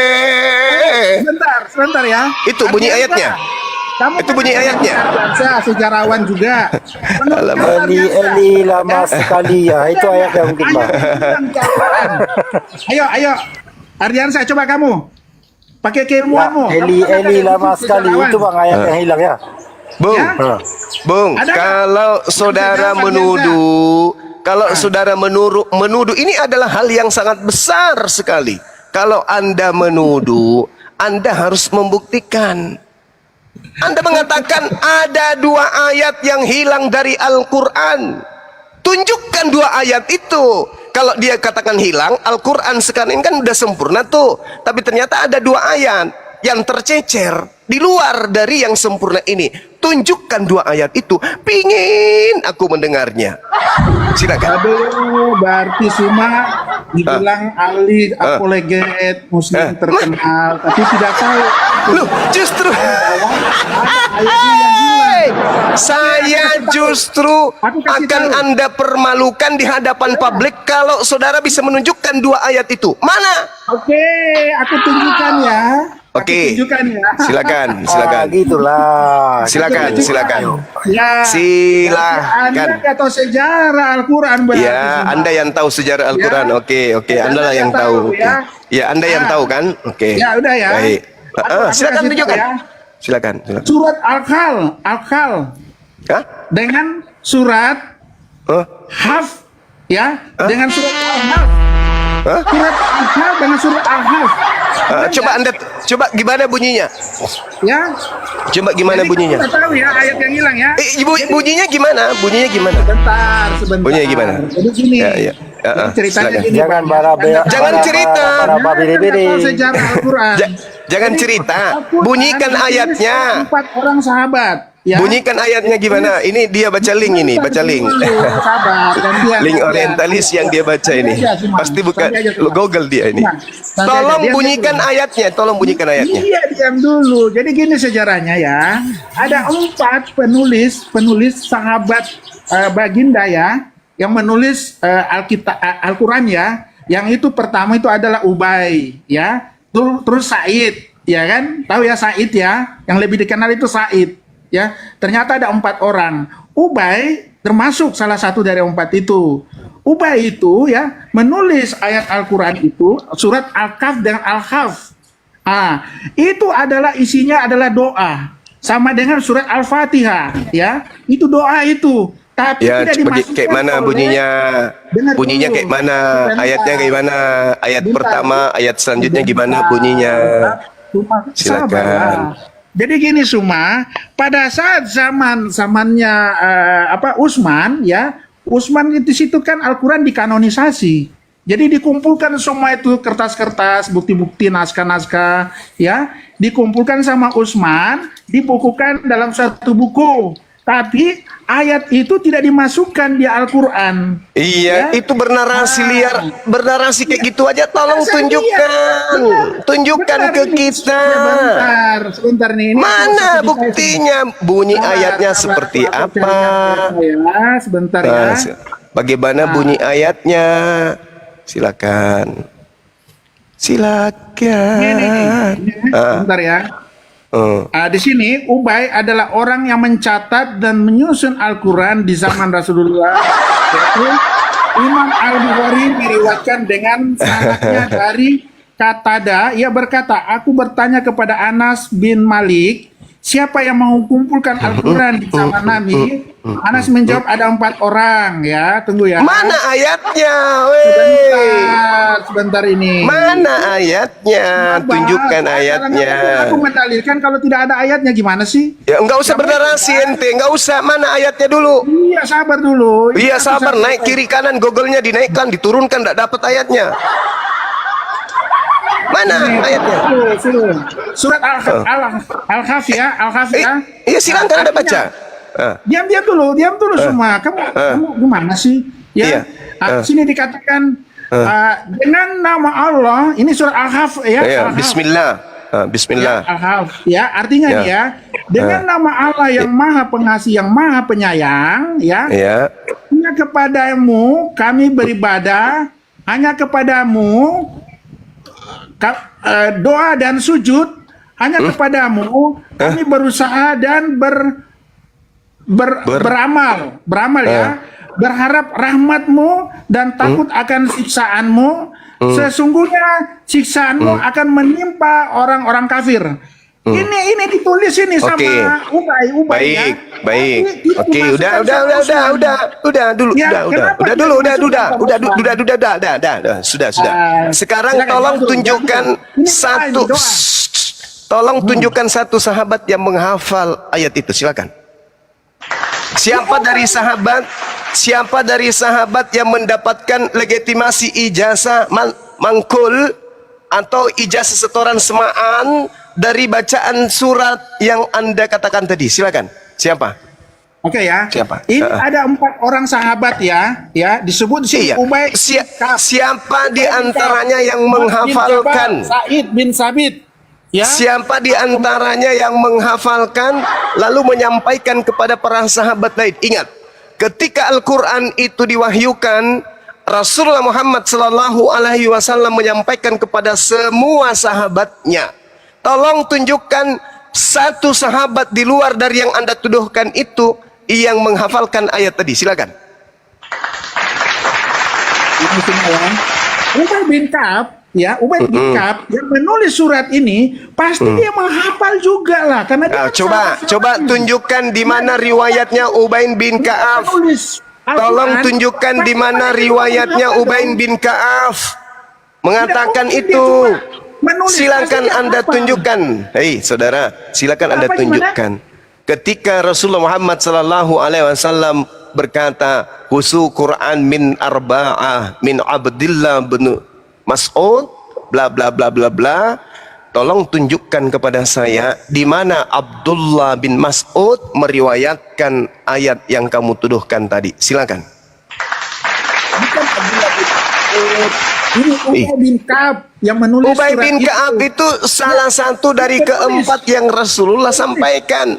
Sekarang tolong tunjukkan di mana kemudian Abdullah bin Mas'ud menyatakan hal yang sama sesuai dengan tuduhan kaum kafirun. Silakan. Ubay bin Ka'ab kan sudah mencatat kayak begitu. Apa susahnya bagi orientalis barat mengatakan itu? Coba tunjukkan di mana kemudian sahabat lain menghafalkan ayat yang kamu tuduhkan tadi. Di mana sahabat lain kemudian menuliskan atau menghafalkan ayat tadi? Di mana? Ini Ubay bin Ka'ab yang menulis.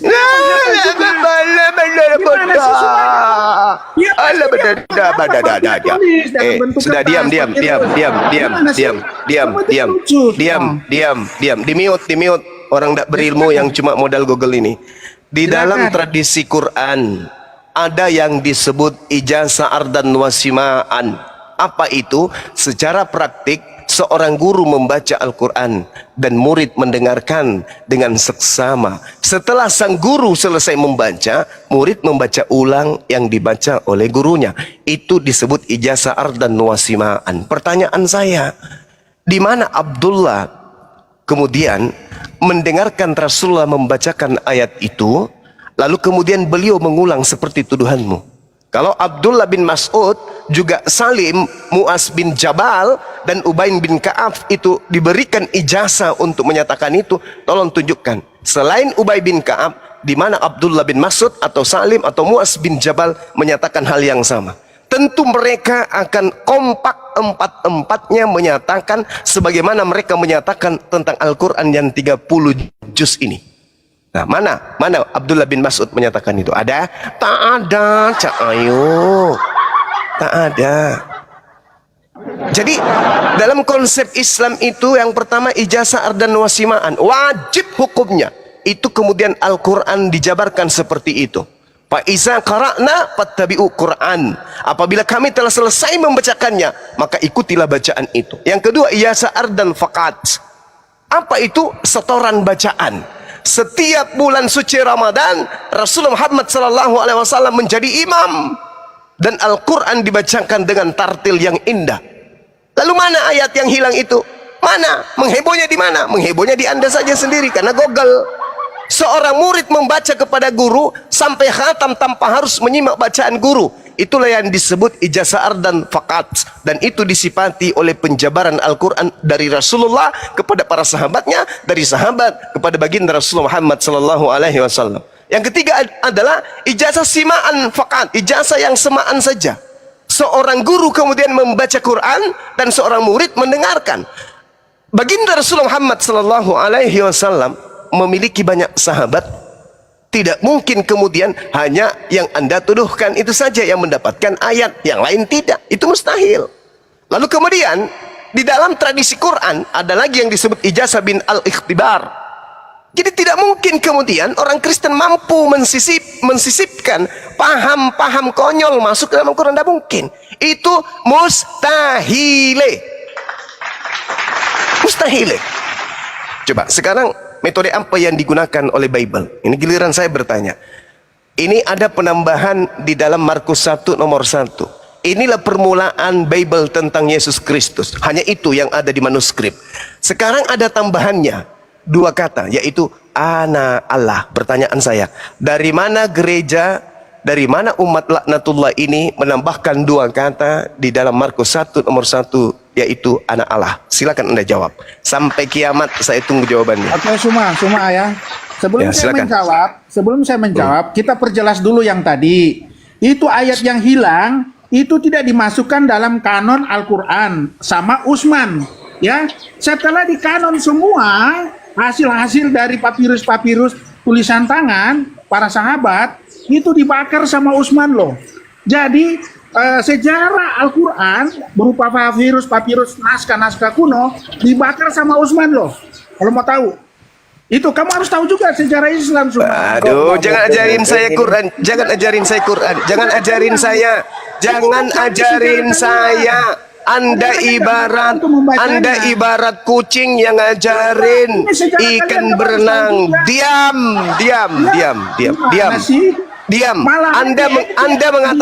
Anda mengatakan barusan, itu diedit loh di situ loh. Anda mengatakan barusan Al-Quran diedit. Anda mengatakan Marwan, Al-Quran diedit loh. Ya. Anda mengatakan barusan bahwasanya Utsman tidak memasukkan dua ayat yang hilang. Loh, berarti Utsman tahu ada ayat itu. Dia tahu lah, dia tidak masukkan. Kenapa dia tidak masukkan? Kenapa dia tidak masukkan? Kenapa? Alasannya ya, dia kalau salah. Kenapa Utsman tidak memasukkan? Jawab dulu, kenapa Utsman tidak memasukkan?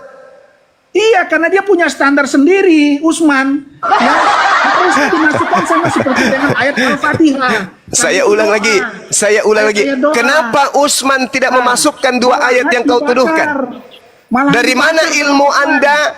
Dari mana ilmu Anda secara sanad pengetahuan Anda bahwa Utsman tidak memasukkan? Dari mana sanadnya ilmu Anda? Silakan. Oke, jadi terkenal ayat itu the last the two last chapter. Sudah ketahuan Anda ingin mengibuli umat Islam dengan Google.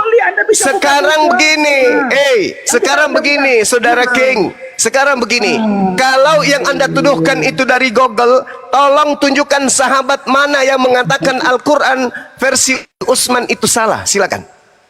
Jadi gini, pada Ghazilah kelima, zaman Abdul Malik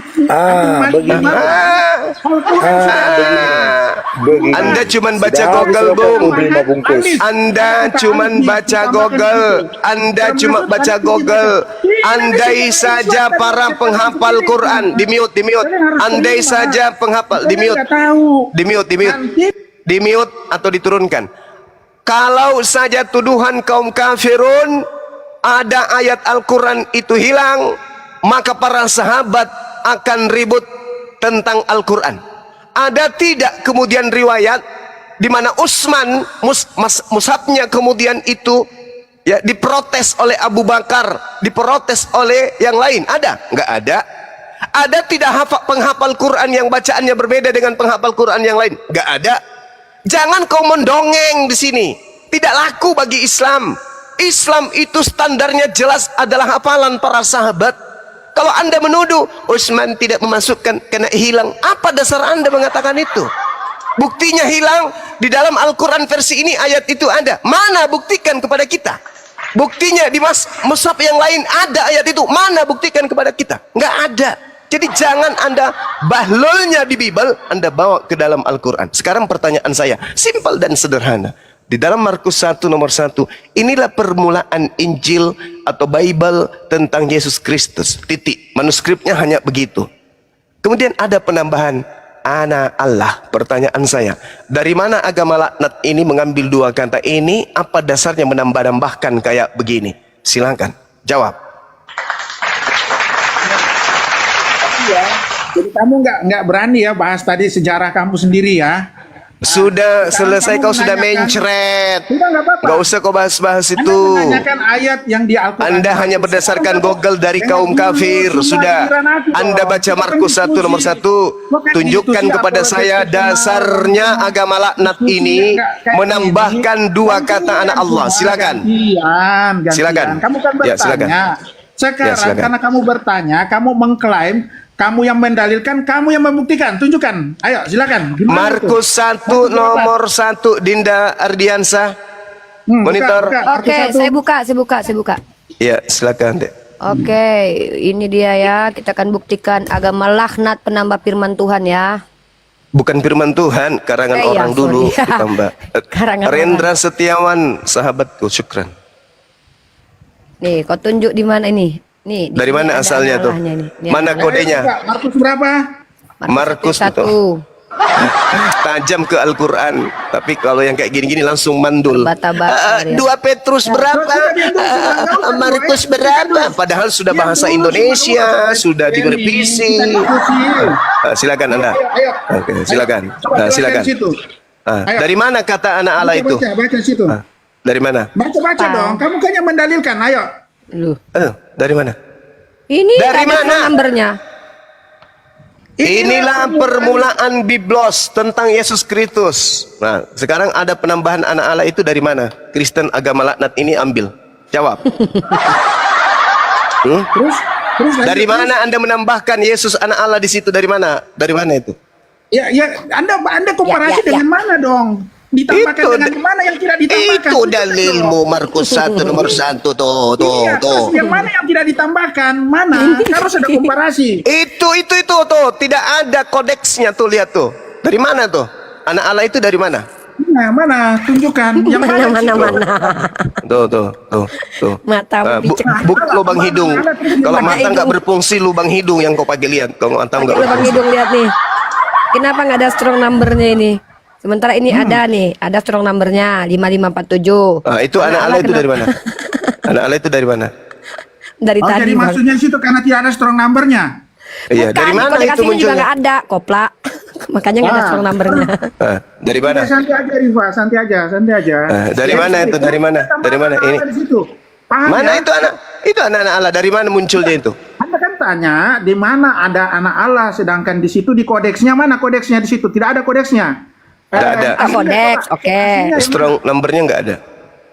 Ini nggak ada strong Aslinya numbernya. mana? Dapat dari mana emang ini anak Allah ini koplak? Iya, kamu bandingkan anak Allah dengan kitab. Yaudah, sekarang kau tunjukkan. Itu satu Markus 1 nomor 1. Tahu maksudnya bandingkan dengan Itu yang tidak ada. penambahan dari Di situ ada karangan tambahan. terlebih dahulu. Itu Kamu muncul tunjukkan. penambahan anak Allah itu dari mana? Kamu tunjukkan dulu terjemahan aslinya. Yang Lah mana? itu tadi sudah Terjemahan aslinya diperlihatkan. mana? Sekarang saya menuduh. Tidak terjemahan. Dengar.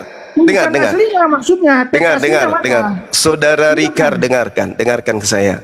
Di terjemahan Anda ini muncul penambahan kata anak Allah tanpa ada tulisan atau kode dari number. Oke? Yang harusnya menjadi sumber pengajaran daripada kritik teks terhadap Bible. Sekarang pertanyaan saya, ini datamu jelas tidak ada strong number di dalamnya. Kalau Anda mengatakan ini bukan penambahan, tunjukkan aslinya. Maksudnya ya, kami kan membuka di Markus 1 ya ayat 1 ya. Inilah permulaan Injil tentang Yesus Kristus anak Allah. Ya kan? Anak Allah di sini kan tambahan menurut kamu. Iya, betul. Sekarang kamu tunjukkan di teks aslinya di situ tidak ada anak Allah. Tunjukkan sebagai komparasi. Tidak Ini bisa. sudah ditunjukkan tadi. Dinda Uniripa sekali lagi, Dinda. Yang tidak ada. Oke. Di teks Iya. aslinya Ya, Dinda oke. Ardiansa monitor Ya, enggak ini ini kita ya? pakai kodeks sinetikus ya. Oke. Gimana? Yang Iya, tidak ada. sabar. Kita pakai kodeks sinetikus. Gitu, Ya. maksud saya komparasi ada Sabar komparasi, ada kau. perbandingan. Sabar. Kami buka data. Kami nggak kayak kalian cocongorlogi aja kalian dari tadi ya. Ntar kita cari gimana buka sih? sinetikus. Diam kau. Ya. Ini baru penambahan, belum yang hilang ya. Kalau saya tunjukkan yang hilang, nangis darah kalian. Banyak kali yang hilang tuh. Ntar ya kita buka teman-teman. Dia nggak mau pakai ini bang. Dia mau pakai kodeks dia. Oke kita lihat ini ya. Nah. Di sini ada. Kau baca ya. Kau baca pakai kitab kau. Nih. Kau baca. Mana anak Allah di situ? Yang mana? Hah? Mana anak Allah di situ? Baca. Mana anak Allah? Mana yang asli ini nih manuskripnya? Nah. Mana? Kau cari anak Allah di situ. Kami udah tunjukkan manuskrip kitab kau loh. Kalau aku ditunjukkan Al-Quran, bisa aku. Kau mana anak Allahnya? Hah? Besarin lagi deh, besarin lagi deh. ini, Jangan dilarikan mana? satu aja. Yang Orang mana, ini Bang? tidak ada ilmu. Yang Yang itu mana aja, ini? yang agak ini. kentara. Bukan yang kanan, yang kanan. Oh, yang Mana kanan. bisa dia baca itu? Itu ya. Ya itu. Besarin lagi. Coba. Coba baca yang mana anak Allah di situ. Mana anak Allah? Yesus menangis. Sama King Mana? Richard. Sabar. Aku juga buka dong. Mana? Mana anak Allah? Yang aslinya coba. Kamu baca coba. Loh, kok aku Mana? yang kau suruh? Kenapa? Mana itu manuskrip tertua, itu manuskrip tertua tuh. Loh, kok aku nggak bisa kau ternyata kau Kristen nggak bisa baca kitab kau. Harusnya kamu jelaskan di situ dong. Kok kami yang jelaskan? Kau yang Mana membantah. anak Allahnya di situ mana? Tunjukkan mana anak Allahnya. Nah, kau baca ini mana anak Allahnya, mana di sini, mana ini anak Allahnya, ini anak Allah. Atau Bukan, yang ini? bukan. Ini yang Bukan. anak Allah. Mana? Coba kau tunjukkan, woi. Woi Richard, mana anak Dia Allahmu, woi? berakhir dari kata Kristo. AFT coba jangan dikasih sekoyang deh. Ini nih. Enai Arkito Evangelio Giato Eso Kristo. Mana anak Theos di situ mana? Mana? Mana? Mantap. Dengar dulu semua, dengar dulu, diam dulu. Anak Theos di mana? Tambah. Tambah Itu biar banyak. berakhir dengan kata Iso Kristo. Nah, mana anak Theosnya? Mana? Ya, aku baca ya. Inilah permulaan Injil tentang Yesus Kristus. Waduh, kirain baca Yunani dia, Bang. Sama ya, anak Allah, ya kan? Enggak, wis. Ada tambahan anak Allah di situ, itu adalah penegasan. Oh, tentang- tambahan. Penegasan.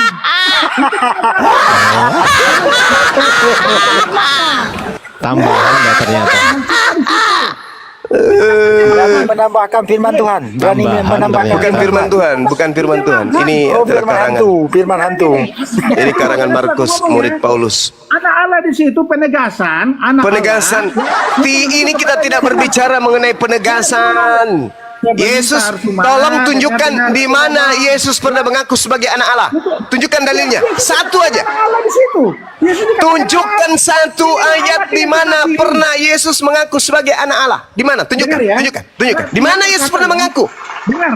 Di mana? Bapak berkata ya. Bapak Tidak berkata, pernah ada Yesus mengaku sebagai anak Allah. Tidak akan pernah Anda temukan dalil itu.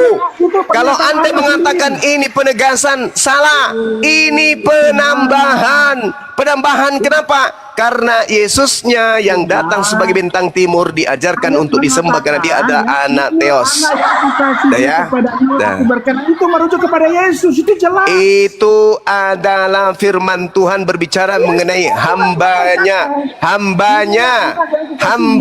Anak di situ sebagai hamba. Oke? Sekarang pertanyaan saya, dari mana agama laknat ini mengambil kata anak Allah? Jawab. Itu penegasan merujuk kepada Yesus. Saya tidak tahu itu apa. Yang saya tanya, dari mana munculnya ini ada data kayak begitu? Penting tidak makna tidak Yang hilang. penting. Maknanya tidak hilang. Yang Maknanya penting. Apa? Kecuali kalau dihilangkan, Oke, baik. Dinda Ardiansa, sebagaimana materi di manuskrip, data-data hilang yang data-data dali yang hilang di Bible, tunjukkan kepada dia sekarang juga. Siap, Bunda. Kamu yang Siap, minta Bunda. toh, saya kamu minta. Padahal saya nggak mau. Aku tahu modelnya Ardiansa, aku tahu. Jadi yang satu ini, saya simpulkan dulu. Yang satu ini, penambahan anak Allah itu tidak ada. Ini digunakan untuk menipu umat Islam. Penambahan Yesus anak Allah itu penipuan. Agama laknatullah ini melakukan penipuan dengan menambah-nambah dalil di dalam karangan Markus. Diam dulu. Karangan semua. Markus Kamu ditambah-tambahin. Karangan Markus ditambah-tambahin. Apa tujuannya? Untuk mengajak umat Islam yang awam murtad seperti logika ini sedikit lagi, kemudian dikarenakan data-data palsu sudah palsu, bukan firman Tuhan, ditambah-tambahin lagi. Kita buktikan benar. Di sini saudara Rikar mengatakan ini hanya penegasan saja. Ini hanya penegasan saja. Bukti bahwa agama Kristen memang agama yang dibuat-buat untuk menggiring manusia menyembah kepada makhluk roh yang mengaku bintang timur alias Helal bin Zakar. Udah, kau diam dulu. Hei, diam dulu. Banyak cerita kau. Diam. Mute. Nih, pelototin itu. Izin para guruku Gurunda Zuma, izin Gurunda. Silakan. Di Markus 16 ini, Markus 16 yang katanya firman Tuhan ini, ayatnya 1 sampai 20 kan?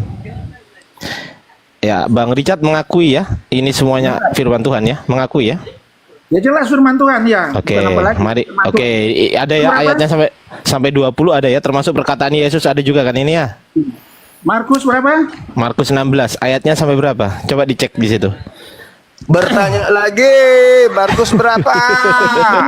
Aku sekarang sama Ardiansa. Kamu kan diserahkan ke Ardiansa. Kamu kan gak mampu bicara kodeks ya.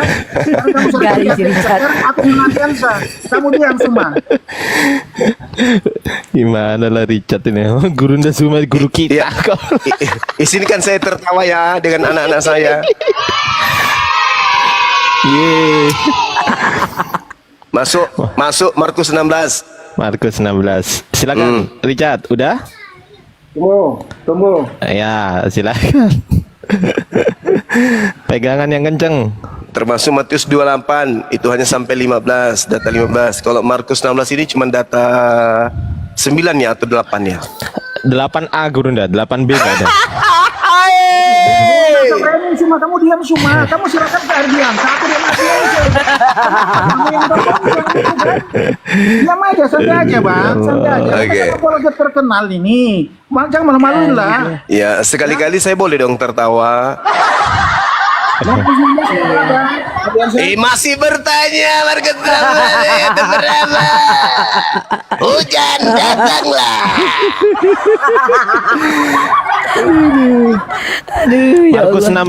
Markus 16 ayatnya ada berapa? Markus 16 itu 20. coba dicek. Di tap ya, tolong di tap teman-teman. Cuma di tap Ada berapa? Dikencangkan. 20. Oke, kita cek sekarang ya. Kita cek di sini. Ini transkripsinya. Ini kodeksnya, oke. Kita baca kodeksnya. Kai Oden, Epon, Epo Buntogar. Setelah Epo Buntogar, di sini selesai ya. Nah, Epo Buntogar ini Markus berapa? Mari kita cek.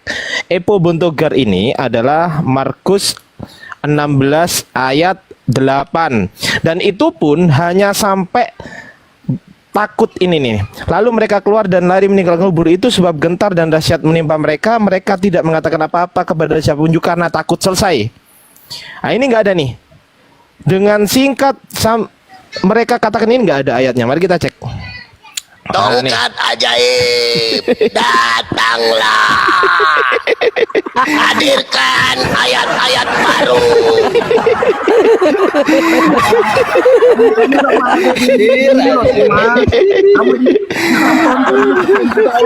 Nobita, lihatlah ayat-ayat baru. Jangan malu-maluin. Aku kan dengan Ardiansa, ya kan? Ayo tunjukkan perilaku lah, adab yang baik lah. Ya, oke. Sama umatmu ini. Ya, Gantung ajaib. tuh kan? Coba ya saudara-saudara ya lihat ya si orang Bang Suma ya. Kita kelakuan ke anak Kok marah? santun gitu kan malu-malu juga kan Suma. Gereja pada teriak. Doraemon, hadirlah. Aduh kasihan Suneo. Sumpah kasihan banget Suneo. Ya, Anda malu-malu diri sendiri ini Suma. Kasihan kali Suneo ini. Kita ditonton 2,1 juta orang ini. 2,1 juta. Ditambahin. Anda kan lihat sendiri kalau Penonton cuma 2.000 ditambahin 2 juta. Nobita, kamu salah angka. sebagai suri toladan ya, gimana anggota-anggota API kayak gini kelakuannya. Ya kan? Tunjukkan ayat yang ditambahkan. Kamu nggak mampu. Segera Harusnya sim Ardiansa. salabim. Harusnya- Abrakadabra. Kamu tadi harusnya Suara mampu anakku yang semua. gatal. Kenapa Ardiansa yang maju? Ya, berarti kamu nggak mampu. Mana, Tunjukkan mana Dinda. Ardiansa? Tunjukkan, tunjukkan. Mana? Doraemonnya lagi ngantuk. Silakan. Ya. Mana Ardiansa? Ayo. Aduh, ya Allah. Ayo katanya. Serius, serius. Tunjukkan aku dan Ardiansa. Kamu diam ya. Rifa Abah, semua serius. diam. Ya, Iya, hargai iya, iya. Ardiansa di sini. Terus saja. Iya, sabar ini loh. Silakan. Sabar dulu. Oke ya, kita cek sekarang. Anda Di ambil di kodeks apa? Diam Sinatikus dulu, atau Vatikanus? serius. Ya Allah. Gimana? Anda mengambilnya di kodeks apa? Sinatikus Loh, atau sinetikus Vatikanus? tadi sinetikus tadi Itu sinetikus. kodeks. Itu tidak ada di situ. Markus 16 ayat 8 enggak ada. Ya, Ya? ayat 8 ada. Jangan Yang mengurangi lah. Enggak ada yang mana? Ini ayat Yang mana, 8 yang ini. mana? Ini ayat 8 nih. Ah, ada. Yang enggak ada yang mana? Ayat berapa? Ayat 9 sampai 20 nggak ada. Itu. 9 sampai 20 di kodeks Sinatikus tidak ada. Nggak ada. Terus buka di kodeks Besae yang biasa kamu tampilkan. Nah, Coba, ada nggak? ya justru malah pertanyaan saya tiba-tiba pada abad kelima, ya biasanya kan abad kelima, Sinetikus abad keempat, Vatikanus abad keempat. Sama.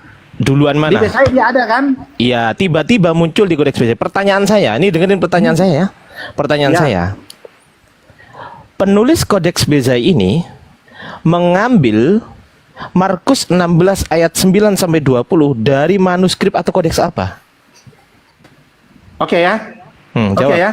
Sudah ya saya jawab ya. Kalian diam semua ya. Iya, Pegangan tunjukkan semua dong. kamu. Cuma kamu diam ya. Doraemon. Pegangan jangan tebak-tebakan. Ya udah. Pertanyaanmu di kodeks Sinatikus kenapa di situ tidak ada, tapi di kodeks yang di abad kelima Saya nggak tanya itu. ada. Saya nggak tanya itu. Kamu kan tadi di Sinatikus kan nggak ada. Iya, Kenapa tapi di kodeks pertanyaan Besae saya ada?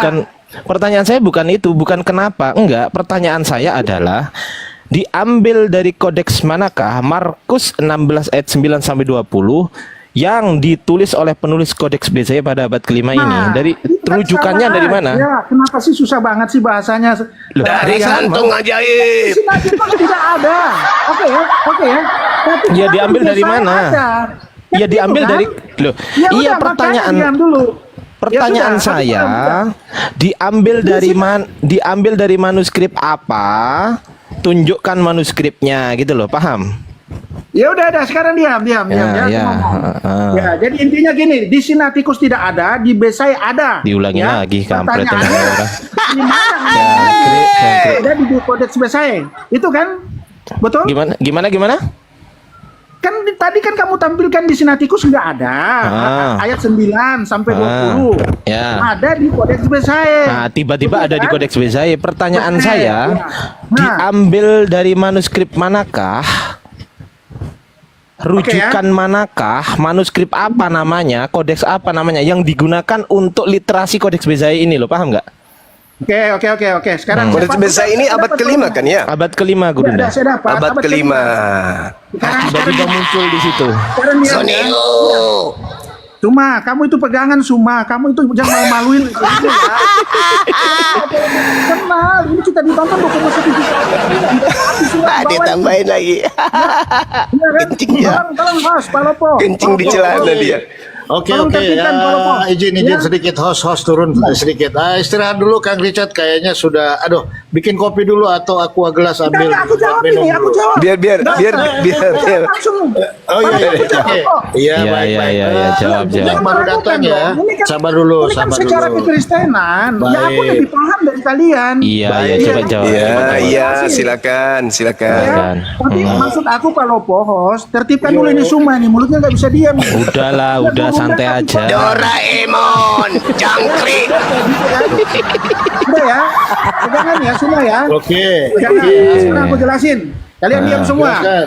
Ya, jelaskan. Supaya kalian paham dulu apa itu kodeks ya. Ya. Sinatikus, Vatikanus itu apa? Anda harus tahu dulu apa Iya, itu kodeks. iya. Cuma aja mungkin tidak tahu. Saya Nggak nggak Iya. tahu. perlu. Tidak tahu itu apa itu kodeks. Nggak perlu, nggak Iya. perlu. Nggak Iya. perlu. Kasih pengertian aja, nggak usah lah. Kalau bicara Iya. sama Suma, panjang lagi nanti. Jadi Suma, kamu diam dulu Suma. Aku kasih pencerahan. Kamu kan nggak tahu sejarah Iya. Suma, makanya kamu panggil Pencerahan. Ya kan? Nah, jadi gini. dengar Yang dulu ya. ditanya, Aku kasih yang tahu. ditanya. Suma giliran Tunggu, aku saya sekarang. jelasin dulu supaya lebih jelas. Ya, apa itu Markus kodeks? 16 itu aslinya dari mana, sedangkan yang ada di Indonesia itu sampai data dalih 20. Harusnya kan cuman dalihnya sampai 8. Nah, ternyata manuskrip atau kodeks yang dipakai itu adalah kodeks yang adanya di abad kelima. Sedangkan Markus ini menceritakan hal-hal di abad pertama. Kalau tidak ada dari abad pertama, berarti itu hanya apa? Karangan dongeng belaka, paham ente?